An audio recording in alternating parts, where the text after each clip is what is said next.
Hello everyone, welcome back to my YouTube channel Sanjana's lifestyle.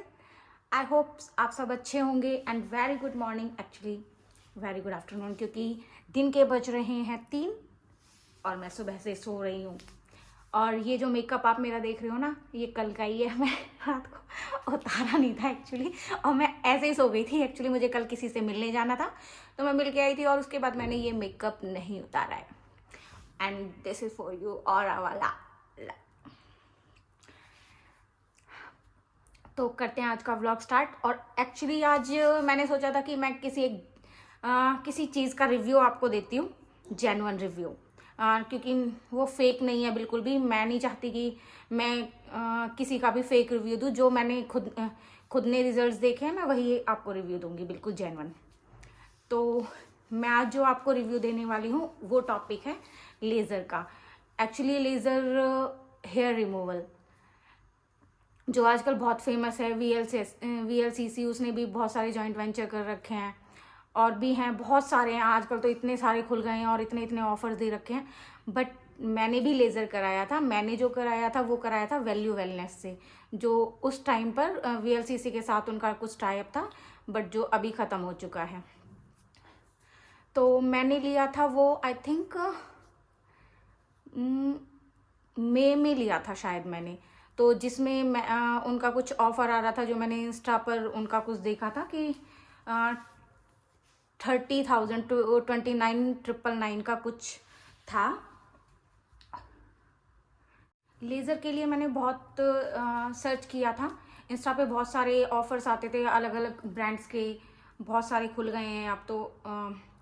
मुझे तो अब नाम भी याद नहीं है क्योंकि बहुत टाइम हो गया है। तो मैंने बहुत जगह बात करी थी, तो उनमें क्या होता था, हर कोई ऑफर दे रहा था। कोई 6 सेशन दे रहा था, कोई कितने दे रहा था।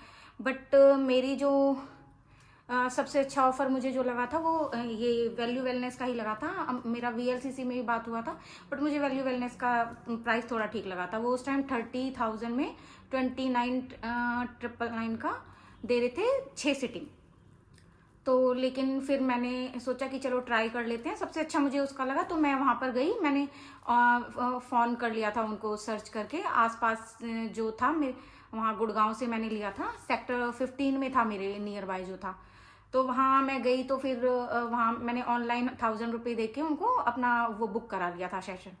अब मैं वहाँ गई तो उन्होंने मुझे बताया कि आप 10 सेशन ले लो, मैं इसमें आपको ऑफर दे दूंगी, ये कर देंगे, वो कर देंगे। और हालांकि मुझे है नहीं, मेरी इतनी ग्रोथ नहीं थी, मेरी बॉडी पे ज़्यादा बाल नहीं थे। बट वो होता है ना कि नहीं मुझे कराना है, क्योंकि मैं ज़्यादातर शॉर्ट ड्रेसेस डालती हूँ और मेरे ना इंस्टेंट प्लान होते हैं, रैंडमली मैं कहीं भी चली जाती हूँ। तो उस टाइम मुझे क्या फील होता है कि यार बाल है, अब मैं कैसे शॉर्ट कपड़े पहनूं, कैसे स्ट्रैप वाले कपड़े डालूं, या कैसे कुछ भी शॉर्ट्स वगैरह डालूं। तो मैं कुछ भी नहीं डाल पाती थी, मैं बस वही जीन्स पहना और वो निकल गई। और मुझे बड़ा अजीब लगता था, क्योंकि मैं कहीं जा रही हूँ तो मुझे लगता था कि मैं अच्छे से ड्रेसअप होके जाऊँ। अब इसका बस मेरे पास एक ही सॉल्यूशन था, क्योंकि मेरे को पार्लर जाना सबसे गंदा काम लगता है, क्योंकि एकदम से जाओ करवाओ और इतना टाइम लगता है। तो मैंने सोचा कि अब की बार इसका काट ही देती हूँ इसको बिल्कुल ही। उसके बाद अब खैर मुझे प्रॉब्लम तो नहीं होती है, मैं कुछ भी पहन के निकल लेती हूँ। बट अभी मेरे सेशंस चल रहे हैं, अभी ख़त्म नहीं हुए हैं। तो मैंने जब फर्स्ट सेशन लिया तो मेरा जो एक्सपीरियंस रहा बहुत ही गंदा रहा वैल्यू वेलनेस के साथ, कि मैं बस क्या बताऊँ। एक्चुअली उन्होंने पैसों के चक्कर में, कि एक क्लाइंट आया है तो ले लिया बस, लेकिन उसको जो एक्सपीरियंस कराया वो तो मेरे को तो बहुत ही गंदा एक्सपीरियंस रहा था। क्या हुआ, मैं जैसे ही वहाँ पे गई तो उन्होंने मेरे को बोला कि ठीक है आप चेंज कर लीजिए। मैं गई थी, आई थिंक 7 बजे का टाइम मैंने लिया था, क्योंकि उस टाइम मैं कुछ वर्किंग थी शायद उस टाइम पर। तो मैं 7 बजे इवनिंग का मैंने लिया। और मैं वहाँ जैसे ही गई तो उन्होंने मुझे एक रूम दे दिया, एक कैबिन। उसमें उन्होंने मेरे को चेंज करने के लिए बोल दिया। उन्होंने फिर मेरा रेज ऑफ करने के लिए बोल दिया। रेज ऑफ के बाद उन्होंने क्या किया, मेरे को वहाँ पे एक वो दे दिया, डिस्पोजल जो होता है पहनने का गाउन सा, वो दे दिया। और मैं वहाँ पे बैठी रही। उन्होंने बोला 5 मिनट वेट करो, अभी आपको दूसरे रूम में लेके जाएंगे। मैंने कहा ठीक है। अब वो 5 मिनट से वो जो मेन वहाँ की वो थी, नाम मुझे याद नहीं, आई थिंक किट्टी नाम है उनका। तो वो तो उनका तो शायद ऑफ हो गया था, वो निकल गई वहाँ से। अब रह गई मैं, और वहाँ पर एक और लड़की थी, सोनल सोनल करके थी। तो अब वहाँ पर मैं तो वहीं कैबिन में, और अंधेरा, क्योंकि लाइट ऑफ कर देते हैं वो एक एक, ताकि कुछ दिखे ना या कोई आए जाए, तो जब कोई अंदर आता है तो ही लाइट ऑन होती है। अब उन्होंने क्या किया, मैं उनको कॉल करूं लेकिन कोई आए ना, मेरे से हर बार यही बोले कि 5 मिनट वेट करिए मैम, 5 मिनट। ऐसे करते करते मुझे 1 घंटा हो गया। फिर वही है, जब मेरा पेशेंस लेवल खत्म हो गया, फिर मैंने जब उन पे चिल्लाया, तब एक लड़की आई और वो मुझे दूसरे उसमें लेकर गई। अब हुआ क्या, उन्होंने मेरा किया, तो मैंने उस टाइम पे फुल बॉडी नहीं कराया था, क्योंकि मैंने उस टाइम पे थोड़ा वैक्सिंग कराया हुआ था हाथों पे और पैरों पे। तो मैंने ये छोड़ के बाकी पूरा एरिया कराया था, इंक्लूडिंग बिकनी। तो मेरा जो पहला एक्सपीरियंस था तो मेरा यही था कि मैं तो 1 घंटे वहाँ रही। फिर उस लड़की ने, वो भी लड़की मतलब थोड़ा, क्योंकि उसका भी टाइमिंग हो चुका था, वो भी थोड़ा चिड़चिड़ी हो रही थी कि मतलब मैं टाइम से ज़्यादा क्यों करूँ ये वो करके। तो मैं फिर उस टाइम तो मैं समझ गई, बट उस दिन मैं आ गई तो ठीक लगा था। लेकिन हाँ, पिकनिक का जो मैं अपना एक्सपीरियंस बताऊँ ना, और बॉडी पर तो मुझे मतलब पेन नहीं हुआ, लेकिन जो ये कहते हैं ना कि यानी कि लेजर पेनलेस होता है, ऐसा भाई कुछ नहीं है भाई, बहुत पेन होता है। इतना ही पेन होता है बिकनी एरिया में, तो मतलब तुम्हें नॉर्मल बॉडी पे कहीं पेन नहीं होगा, जहां पर तुम्हारा ब्लैक एरिया है या कुछ भी, कहीं तुम्हें पिगमेंटेशन है या कुछ भी है, वहां पर तुम्हें पेन होगा ही। और बिकनी एरिया में तो इतना पेन होता है लिटरली, कि जितना बिकनी वैक्स में होता है ना, उतना ही पेन होता है, बहुत पेन होता है। कोई पेनलेस नहीं है भाई, बहुत पेन होता है। अगर भाई तुम में सहने की हिम्मत है ना बिकनी एरिया में, तो ही बिकनी लेजर कराना, अदरवाइज मत कराना। मेरा तो यही सुझाव है। बाकी फिर मैं उसके बाद अपने घर चली गई। उसके उन्होंने फिर मेरे को बोला था कि जब आपकी ग्रोथ आ जाए तब आप आना। तो फिर उसके मैं 1 महीने के बाद गई थी। उन्होंने मेरे को बोला था 20 to 30 डेज में ग्रोथ आ जाती है, आप उस टाइम पे आ जाना। तो फिर मैं आई थी। अब उन्होंने मेरे को कॉल पर क्या बोला, जब मेरी बात हुई थी, अपॉइंटमेंट मैंने लिया था, तो उन्होंने मेरे से बोला कि मैम आप ना रेज ऑफ करके आना। मतलब ये क्या होता है रेज ऑफ? मतलब तुम ये चीज पहले बोलते ना मेरे से कि मैडम रेज ऑफ आपको खुद करके आना पड़ेगा। रेज ऑफ भाई क्लाइंट क्यों करके आएगा? और फिर फुल बॉडी मैंने लिया है, मैं फुल बॉडी पे कैसे रेज ऑफ करूंगी? और कहीं करूंगी कहीं नहीं करूंगी, भाई मेरे से कट जाएगा, मैं नहीं कर सकती हूँ। कोई बात नहीं, मैंने जहां तक मेरे से हुआ वो मैंने कर लिया। चलो ठीक है, मेरे को लगता है कि मेरे को बिकनी एरिया खुद से करना चाहिए। मेरे को अच्छा नहीं लगता कि कोई मेरे वहां पर मेरे को रेज ऑफ करे। तो मैंने अंडर आर्म्स बिकनी एरिया मैंने खुद से कर लिया। अब मैं वहां पर गई तो उन्होंने सेकंड टाइम भी मेरे साथ कुछ ऐसा एक्सपीरियंस रहा था, कोई था नहीं, मेरे को ऐसे 1 घंटे बिठा के रखा। और उसके बाद उन्होंने मेरा रेज ऑफ किया। बाकी जो मेरे बॉडी पार्ट्स रह गए थे, उसके बाद उन्होंने मेरे को लेजर दे दिया। अब ऐसे उसके थर्ड टाइम जब मैं गई थी, तो उन्होंने क्या किया, मेरे को बिठा के रखा, बट उन्होंने मेरे को कोई सर्विस नहीं दी, क्योंकि उनके पास कोई था ही नहीं करने के लिए। तो मैं थर्ड टाइम भी वापस आ गई थी। 2-3 बार मेरे साथ ऐसा हुआ था, तो मेरे को बहुत गुस्सा आया था, मैंने उनके ऊपर बहुत चिल्लाया भी था। तो फिर उन्होंने मेरे को बोला कि हम आपको एक कॉम्प्लीमेंट्री फेशियल दे देंगे। हाँ, जो मैं ले भी चुकी हूँ, मिल गया था, मुझे दिया था उन्होंने मेरे को फेशियल। बट ये नहीं होता ना यार, क्योंकि एक तो मैं वहाँ पे इतना पैसा खर्च कर रही हूँ, ऊपर से तुम्हारी सर्विस इतनी खराब है, ऊपर से मैं इतना किराया मेरा कैब में आने जाने में लगता है, तो यार बहुत दुखता है यार। और फिर टाइम टाइम टाइम की वैल्यू है ना यार, मैं इतना टाइम निकाल के आ रही हूँ वहाँ पर, नहीं मिलता यार टाइम, बहुत मुश्किल होता है वहाँ तक जाना।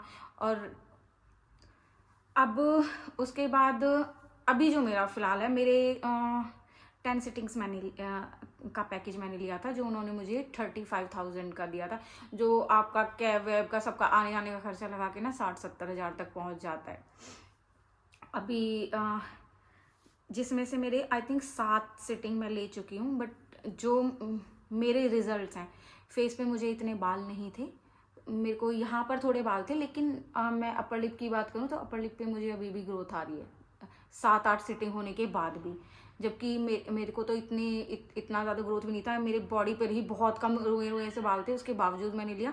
लेकिन 7-8 सिटिंग लेने के बाद भी मेरा ऐसा ही है, लेग्स पे और हैंड पे मुझे ठीक है, थोड़ा थोड़ा है, थोड़ा थोड़ा ग्रोथ आ रहा है, बाकी ठीक है। बट बिकनी एरिया में मुझे बिल्कुल भी रिजल्ट्स नहीं दिख रहे हैं। उसमें तो मुझे ये लगा लो 20-30% ही रिजल्ट आया है, बाकी एज इट इज़ है। अब मेरी जहाँ पहले बात हुई थी वहाँ उन्होंने बोला था कि मैम 6 सिटिंग्स इनफ होती हैं, है ना, आपको उससे ज़्यादा लेने की ज़रूरत नहीं है। यहाँ मैंने इनको जब बोला कि मतलब मुझे बिकनी एरिया में वो नहीं हो रहा है, रिजल्ट्स नहीं आ रहे हैं, तो इन्होंने बोला नहीं, बिकनी एरिया में ना 10 से 15 सिटिंग ले जाती है, वहाँ थोड़ी ग्रोथ हैवी होती है, और वहाँ ऐसा करो आप ना हर 15 दिन में वहाँ पर सिटिंग लो। मतलब यार, जब मैंने तुम्हें ये बात बताई थी उस टाइम पर, तो तुमने बोला हाँ 6 सिटिंग बहुत होती है, लेकिन जैसे आपको पीसीओडी है। हाँ, मुझे पीसीओडी है। तो पीसीओडी में क्या है, थोड़ा हेयर ग्रोथ हो जाता है लाइक चिन पर, बट मुझे इतना नहीं था। बट उन्होंने बोला कि हो जाता है, कि मतलब हार्मोन्स की वजह से आपको मे बी अभी नहीं है चिन वगैरह या फेशियल हेयर जो होते हैं, लेकिन आगे चल के आपको हो सकते हैं। तो मैंने सोचा कि चलो क्या पता आगे हो जाए या नहीं हो जाए। वैसे तो अभी मेरा पीसीओडी ठीक है, ज़्यादा मुझे प्रॉब्लम नहीं है, बट मैंने फिर ज़्यादा माथा पच्ची नहीं करनी चाहिए, मैंने वो पे कर दिया अपना। और हाँ, पेमेंट वहाँ पर 1 टाइम ही होता है, आपको स्टार्टिंग में ही सब कुछ पे करना पड़ेगा। ये नहीं है कि आप किस्तों में पे करोगे, हाफ अभी कर दिया आपने, हाफ बाद में करोगे, ऐसा नहीं होता। आपको डे 1 ही आपको पूरी पेमेंट करनी होगी। अब क्या हुआ, मेरे को उन्होंने बोला कि 6 बहुत रहेंगी। अब मैंने 10 ले लिया। अब 10 में भी चलो, वो 10 भी उन्होंने मेरे को फेशियल हेयर जो पीसीओडी की वजह से बोला था, जो मेरे को फेस पे आने वाले थे। बहुत से लोगों को ब्रेस्ट एरिया पे या फेस एरिया पे आ जाते हैं, बट मुझे नहीं था। लेकिन चलो उन्होंने बोला, लेकिन वो उन्होंने मेरे को फेस के लिए बोला, बाकी बॉडी पार्ट पे तो मेरे को रिजल्ट्स है ही नहीं। सिर्फ मेरे को जो है लेग्स और हैंड्स पे हैं, बाकी बिकनी एरिया में मुझे नहीं है। फेस पे मेरे को बिल्कुल भी रिजल्ट्स नहीं है। अपर लिप पे यार कितने बाल होते हैं, वो ही नहीं, उन पे ही रिजल्ट्स नहीं आ रहा, मुझे फेस पे ही रिजल्ट नहीं दिख रहा। जबकि और जगह तो चलो एक बार ही चल जाएगा, बहुत से एरियाज हमारे नहीं दिखते हैं, बट अपर लिप तो यार तुम्हारा मेन है। सबसे पहले तो तुम्हें जाके अपर लिप ही हर दूसरे तीसरे दिन जाना पड़ता है यार उसके लिए तो। बट मैं नहीं जाती, मुझे करना आता है, तो मैं खुद घर से कर लेती हूँ। आईब्रोज भी मैं खुद ही बना लेती हूँ। बट यार क्या करूँ, 8 सिटिंग लेने के बाद भी मुझे बिल्कुल भी वो नहीं। और अब मेरा ना बिल्कुल भी जाने का मन नहीं करता है कि यार कौन जाए, कब अपॉइंटमेंट ले, कैसे करवा के आए, और फिर बिकने का सोच के तो मैं डर ही जाती हूँ, मेरी हिम्मत नहीं होती है। वैसे वो स्टार्टिंग में तो उन्होंने मुझे ऐसे ही कर दिया था। फिर मुझे एक लड़की ने बोला कि मैं आइस यूज़ करती हूँ, तो आइस से उन्होंने मेरे को वहाँ पे किया, और उसके बाद मेरे को किया, तो थोड़ा कम पेन हुआ, बट बहुत, तब भी बहुत ही हुआ। तो ओवरऑल जो है मेरा वैल्यू वेलनेस के साथ जो एक्सपीरियंस रहा वो बहुत ही गंदा रहा। बाकियों के साथ मुझे नहीं पता कि वो कैसी सर्विस देते हैं या उनके रिजल्ट्स कैसे हैं। मैंने वैल्यू वेलनेस से लिया था, तो मैंने यहाँ का जो मेरा एक्सपीरियंस था वो मैंने आपको बताया है कि 6 sitting I don't know enough होते हैं या नहीं होते हैं, या यही लोग वो लोग मुझे पागल बना रहे थे, या ये लोग मुझे पागल बना रहे हैं, पैसे कमाने का जरिया है या क्या है। क्योंकि मुझे तो 6 सिटिंग में कुछ भी नहीं दिखा, क्योंकि बल्कि मेरी तो 8 हो चुकी हैं। अब देखती हूँ, क्योंकि मैंने 10 सिटिंग ले रखी है, 10 सिटिंग में मुझे क्या रिजल्ट्स आते हैं। बाकी अगर हाँ, और एक और चीज़ कि कहते हैं ना कि ये परमानेंट हेयर रिमूवल होता है, एक्चुअली परमानेंट नहीं होता, ये एक्चुअली लेज़र हेयर रिडक्शन होता है। ये मतलब हेयर ग्रोथ को रिड्यूस करता है। कुछ टाइम बाद आपकी हेयर ग्रोथ दोबारा आने लगती है, आपको दोबारा 1-2 सिटिंग और लेनी पड़ती है ताकि वो मेंटेन रहे। तो ऐसा नहीं होता है कि आपने लेज़र करा लिया तो आपको हेयर ग्रोथ नहीं आएगी या हमेशा के लिए चली जाएगी, ऐसा नहीं होता है। This is not permanent. तो आप भी मुझे बताइएगा, अगर आप कराना चाहते हैं तो पहली बात तो जेब में बहुत सारे पैसे होने चाहिए। वैसे आप क्रेडिट कार्ड से करा सकते हो, मैंने भी क्रेडिट कार्ड से कराया था, किस्तें बनवा लेना। और बाकी मेरे को प्लीज़ आप ज़रूर बताइएगा कमेंट में कि आपको मेरा ये व्लॉग कैसा लगा, आपको मेरी जो वैल्यू वेलनेस के साथ एक्सपीरियंस जो मैंने शेयर किया है, अगर आपने भी कहीं अपना एक्सपीरियंस किया है लेज़र, अगर आपने कराया है, तो मुझे प्लीज़ कमेंट में ज़रूर बताइएगा कि आपका एक्सपीरियंस उनके साथ कैसा रहा और आपकी कितनी सिटिंग्स लगी। Okay, thank you, bye bye, टाटा। मिलते हैं नेक्स्ट व्लॉग में।